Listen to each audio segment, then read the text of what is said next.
Let's have a ball.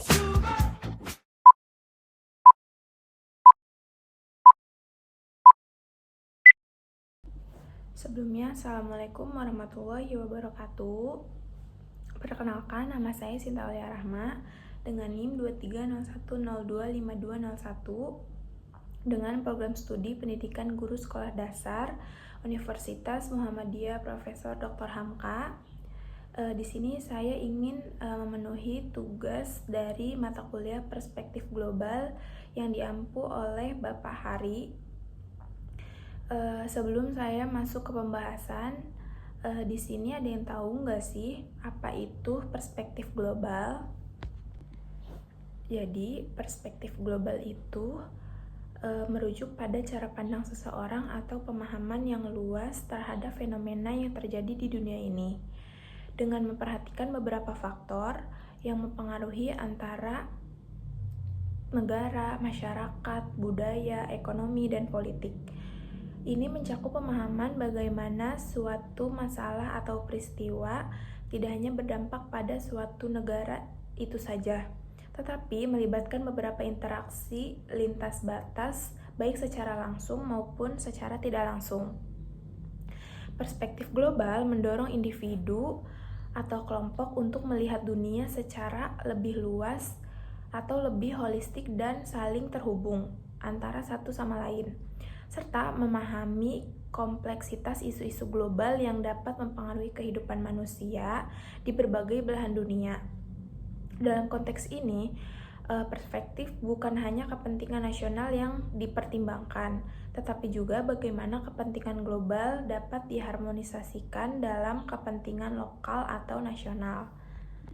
Jadi, kesimpulan dari perspektif global yaitu mengajak kita untuk melihat dunia secara lebih terbuka atau lebih luas, di mana tantangan atau peluang tidak hanya terbatas pada konteks lokal ataupun nasional, tetapi melibatkan interaksi yang kompleks antar di berbagai negara dan budaya.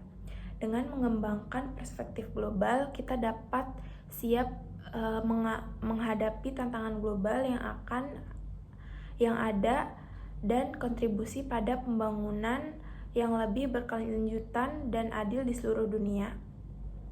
Hal ini juga mengharuskan kita lebih peka terhadap isu-isu politik, ekonomi, budaya, sosial yang tidak hanya mempengaruhi hidup kita, tetapi juga masa depan di generasi yang akan datang.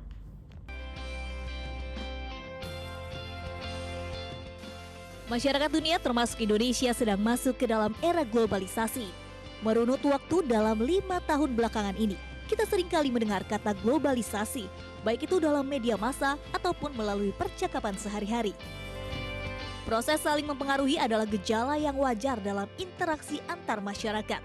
Melalui interaksi dengan berbagai masyarakat lain, bangsa Indonesia telah masuk ke dalam era globalisasi. Oleh karena itu, globalisasi bukan hanya soal ekonomi, tetapi juga terkait dengan masalah atau isu makna budaya, di mana nilai dan makna yang melekat di dalamnya masih tetap berarti. Namun, globalisasi kini mampu menggeser nilai-nilai budaya di Indonesia. Globalisasi dapat merubah perilaku masyarakat karena pertukaran informasi dari luar. Budaya dapat diartikan sebagai nilai-nilai yang dianut oleh masyarakat ataupun persepsi yang dimiliki oleh warga masyarakat terhadap berbagai hal. Nilai-nilai maupun persepsi sangat berkaitan dengan aspek-aspek kejiwaan atau psikologis, yaitu apa yang terdapat dalam alam pikiran. Pengaruh globalisasi yang menyebabkan pergeseran budaya seperti yang terjadi di Indonesia. Banyaknya kasus yang terjadi di sekolah-sekolah, siswa-siswi yang tidak lagi menghormati guru-gurunya. Jadi di sini saya akan membahas tentang perubahan nilai-nilai budaya dalam proses modernisasi di Indonesia. Yang pertama, seiring berjalannya arus modernisasi, perubahan yang terjadi di berbagai aspek kehidupan ini semakin tidak dapat kita hindarin. Perubahan ini tidak hanya terlibat dalam struktur nasional dan lembaga sosial, tetapi juga meliputi etika, moral, dan nilai-nilai budaya di masyarakat. Nilai-nilai budaya dapat dipahami sebagai konsep abstrak yang menjadi acuan dan prinsip umum untuk tindakan dan perilaku. Transformasi terjadi dalam budaya seperti ide, nilai, norma, aturan, aktivitas, dan cara manusia berinteraksi di masyarakat, serta hasil yang diciptakan oleh masyarakat. Di zaman globalisasi ini, yang ditandai oleh revolusi dalam ilmu pengetahuan, teknologi, informasi, dan telekomunikasi juga secara signifikan mempengaruhi perubahan budaya seperti nilai-nilai dan cara hidup masyarakat. Jadi, perubahan dalam menentukan akselerasi transformasi bisa mengakibatkan perlambatan budaya bagi sebagian pihak dapat menimbulkan kejutan budaya.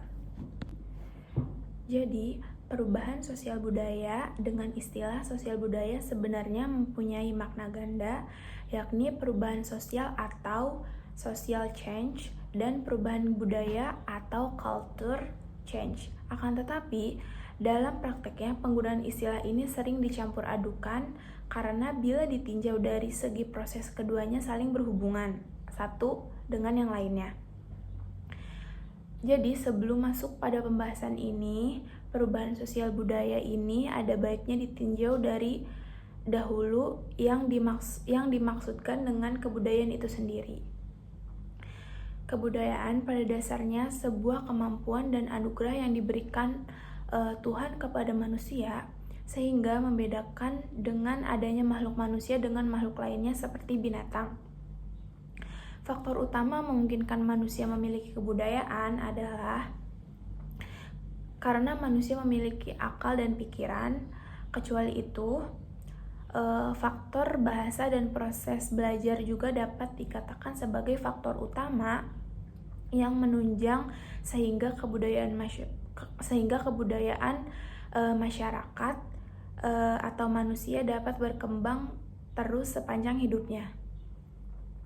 Dalam menjalani kehidupan, masyarakat dapat dipastikan akan mengalami perubahan-perubahan ditinjau dari segi bentuknya. Proses perubahan terjadi bisa saja disadari dengan keberlangsungan tanpa kita sadari. Perubahan itu bisa berlangsung secara cepat, bisa juga berlangsung secara lambat dan memakan waktu yang cukup lama. Perubahan yang terjadi bisa saja membawa pengaruh luas besar terhadap diri manusia, bisa juga mempengaruhi yang sangat terbatas.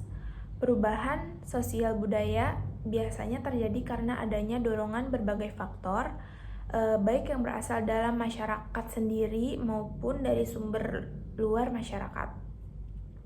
Di sini menurut Imron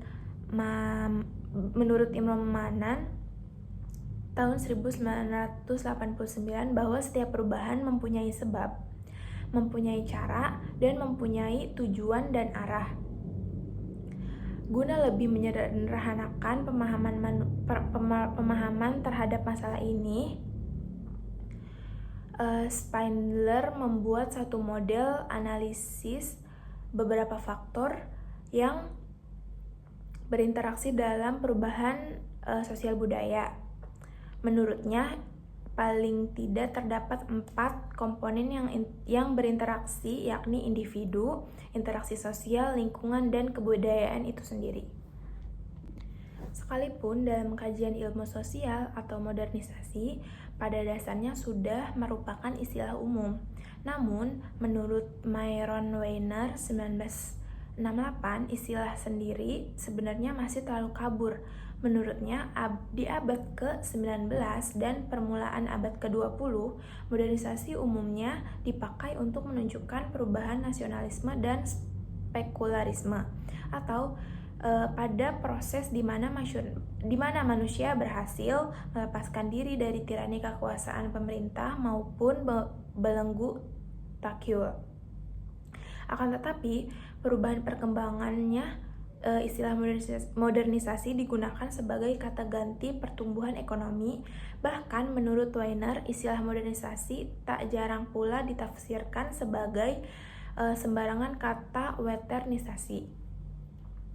Jadi, pada modernisasi dalam prakteknya mencakup proses proses sosial dan budaya yang ruang lingkupnya sangat luas. Dengan luasnya mencakup modernisasi tersebut, akhirnya para ahli berpendapat bahwa titik tolak setiap rumusan modernisasi itu sebenarnya tidak terjadi dari segi wataknya manusia, tetapi justru terletak pada watak individu perorangan atau terletak pada diri kita sendiri. Bagaimana ciri seseorang yang dikatakan sebagai manusia modern sehingga manusia tersebut dapat membedakan dengan sikap manusia tradisional. Jadi di sini ada beberapa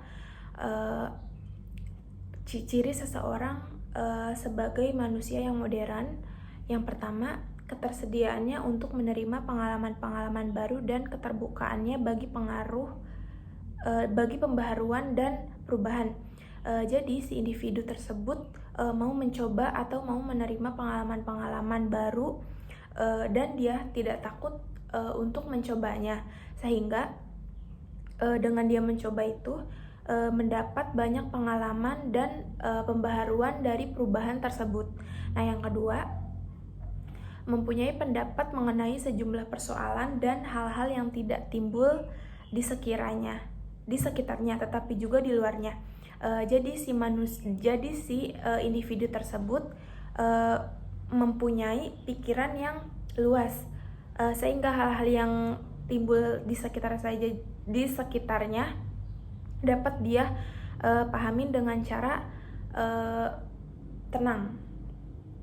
Terus yang ketiga, pandangannya ditunjuk pada masa kini dan masa depan, bukan ke masa lampau. Jadi si individu tersebut lebih fokus ke masa depan atau ke masa yang akan datang dibandingkan dia harus memikirkan hal-hal yang sudah berlalu atau pada masa lalu. Yang keempat, menginginkan dan keterlibatan dalam perencanaan serta organisasi dan menganggapnya sebagai suatu yang wajar dalam hidupnya. Dan yang kelima, adanya kemampuan untuk meyakini kemampuan manusia. Jadi si individu tersebut itu percaya dengan kemampuan manusia. Yang keenam, dapat memperhitungkan keadaan. Dan yang ketujuh, sadar akan harga diri dan harga diri orang lain. Jadi si individu tersebut bisa saling menghargai terhadap pendapat orang lain.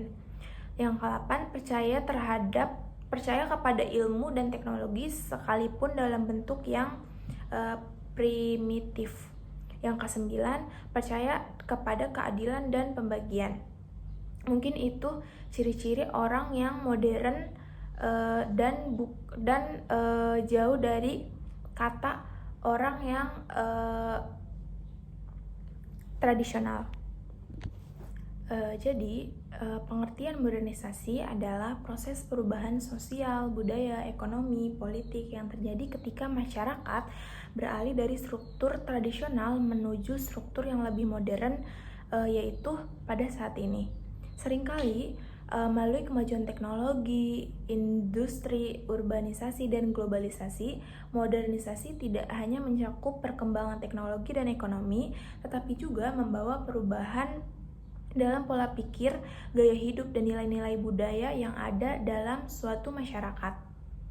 Jadi di sini ada beberapa pengaruh modernisasi terhadap nilai-nilai budaya. Salah satunya adalah perubahan nilai dalam kekeluargaan, yang kedua, perubahan nilai kerja ekonomi, yang ketiga, perubahan dalam nilai pendidikan, yang keempat, perubahan nilai religius dan spiritual, dan yang kelima, perubahan dalam nilai budaya dan identitas. Di sini saya akan membahas satu persatu. Yang pertama, perubahan nilai kekeluargaan. Jadi nilai individualisme yang lebih kuat berkembang, di mana kebebasan pribadi dan kemandirian dianggap lebih penting daripada keterkaitan pada keluarga besar atau kerabat. Jadi jadi individu modernisasi saat ini dia tuh lebih mementingkan diri sendiri. Kalaupun lebih mementingkan keluarga, paling orang tua seperti ayah, ibu, kakak, atau adik.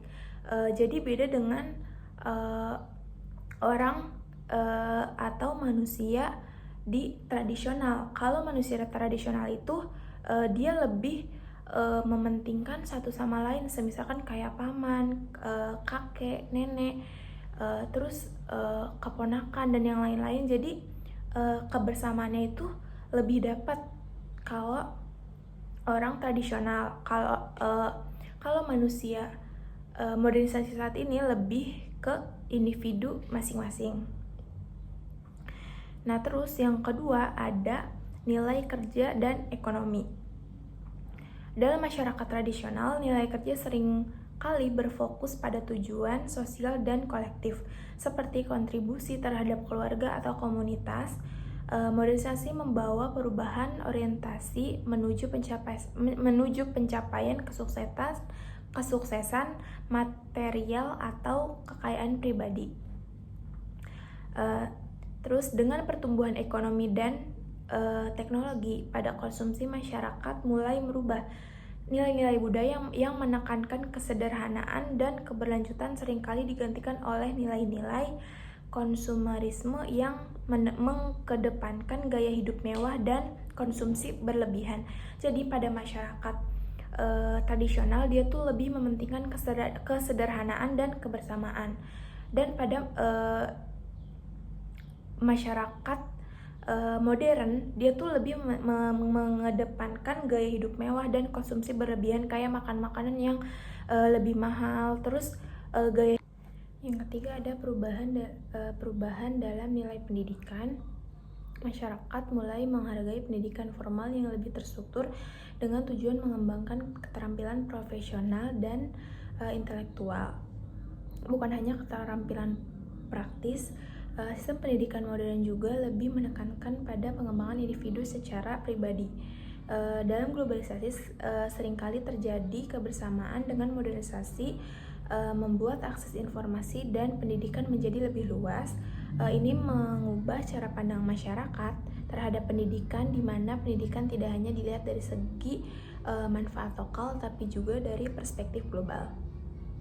Perubahan nilai religius dan spiritual dalam masyarakat modern, terutama yang lebih maju secara ekonomi dan teknologi.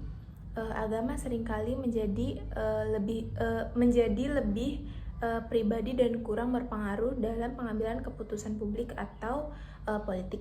Jadi orang-orang modern lebih memecahkan masalah kehidupannya dengan pendekatan ilmiah dibandingkan bergantung pada tradisi atau ajaran agama.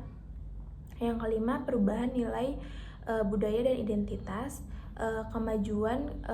Melalui kemajuan komunikasi dan transformasi budaya global, terutama dari negara-negara maju seperti Amerika dan Eropa, menyebar ke seluruh dunia.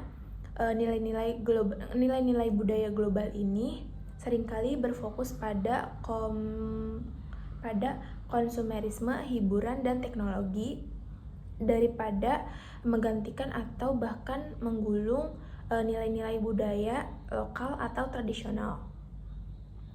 Jadi generasi muda yang tumbuh dalam lingkungan lebih terhubung secara global dan lebih terbuka terhadap teknologi, dan cenderung lebih cepat mengadopsi nilai-nilai budaya dan modern, terbuka terhadap perubahan.